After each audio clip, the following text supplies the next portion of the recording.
Hello and welcome to this video on stratification. Stratification is a process that some seeds must go through in order to be germinated. It's effectively a replacement or corresponding phenomena to winter. It's a limited period of both moisture and cold. Think of it as like throwing cold water on someone to wake them up, but in this case, plant seeds are much slower to respond and therefore need much longer exposure to the cold to realize they need to wake up. In the wild, seeds will go through this process by being dropped onto the soil in autumn, being buried, surviving winter, and then they sprout in spring.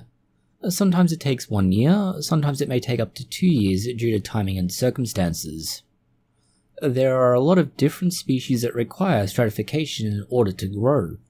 Notable examples are things like perennial flowers, but you also have things like apple tree seeds, you have a range of various bulbs and herbs. All sorts of plants need stratification. The most common kind you're going to encounter, at least in most typical contexts, is cold stratification, and this is exposure to both cold and moist conditions.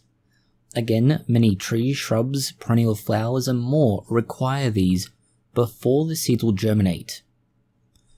The process for cold stratification basically stimulates or simulates what would happen over winter.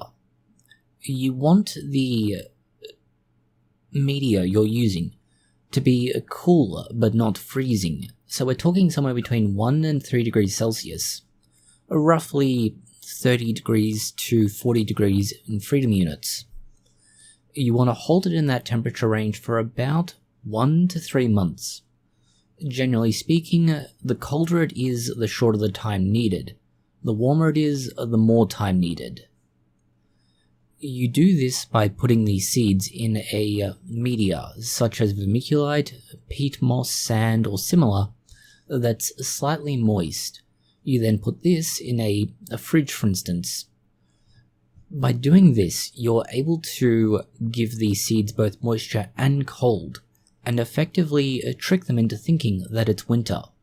When you take them out of the cold, they think that spring has started. There is a second element to this, and that is you don't necessarily need to use moisture for all cold stratification. It's an important distinction to be made here. Most seeds require both moisture and cold. Some only require cold, and this is called dry cold stratification. The distinction's pretty much in the name, dry cold. Although you put it in the fridge and generally in a media, the media is not moist, and because of this, it's slightly different, and it's an important difference because if you were to use a moist environment in this situation, it might cause issues around mold and rot. So make sure you choose your species for each of these approaches accordingly. We've mentioned that the idea is to recreate winter, and it's why you're between 1 and 3 months of cold, but the winter is generally accepted to be 3 months. This then raises the question of why between 1 and 3 months equivalent, and that's down to chilling hours. Chilling hours are how much time the seed would spend exposed to that cold environment under normal conditions. The typical range for chilling hours is going to be between 3 and 9 degrees in Celsius, and roughly 35 and 50 degrees in freedom units. The middle value of 7 degrees is generally considered to be the perfect number, about 45 freedom units. That's going to be just above what a typical fridge is set at. You might also come to the idea that if the fridge is good, freezing is better, because it's even colder, but importantly, freezing or at least chilling hours below 3 degrees Celsius, or roughly 35 freedom units, do not contribute to chilling hours. And temperatures above 16 degrees Celsius, or about 60 degrees Fahrenheit, would have the opposite effect. So you need to be in the right range. Too low and it won't work, too high and you actually cost your effort. So just remember this, particularly when we're talking about cold stratification. since we've mentioned that there is both a wet and dry form of cold stratification, it means that there must inherently be a warm stratification method, otherwise we would just call it the dry and wet method. Well, accordingly, dry and wet.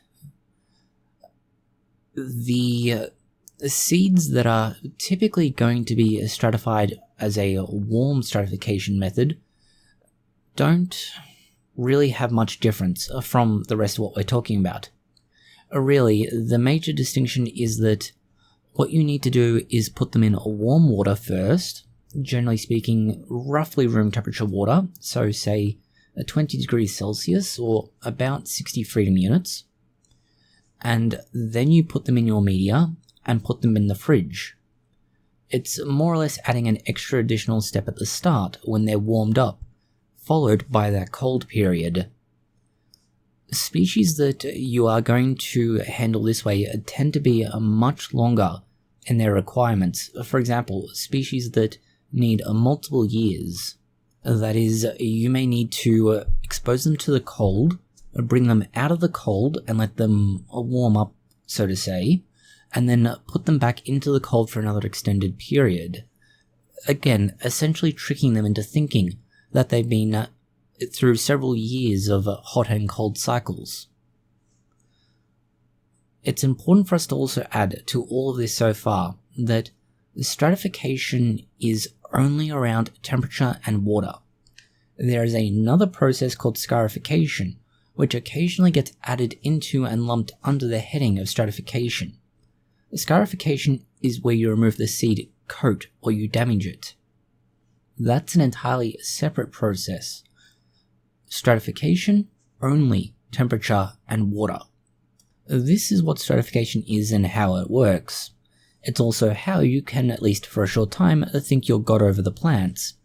You are able to control its environment completely. Just remember that, as a god of your plants, too much moisture can be just as bad as too little. You need to keep your media just a touch moist, and quite literally touching it so that it's just barely moist enough to adhere to your finger, but not really soaked. You don't want free water. Doing that will cause rotten mold, which will obviously affect the number of seeds that can germinate, and certainly drastically reduce your success rate. On the other hand, too dry and some of the seeds may not work if they require a wet environment for stratification. Now, we haven't touched on each individual species requirements because, frankly, there are far too many, and nobody's going to want to sit here for a lifetime reading through or watching a video that simply lists species and if they are or are not stratified in a particular way. So there are resources out there to find out which is which, and we'll have a link to that below. Thank you for watching this video. If you found it interesting, consider liking, sharing, and subscribing. Please do post any comments, questions, or suggestions you have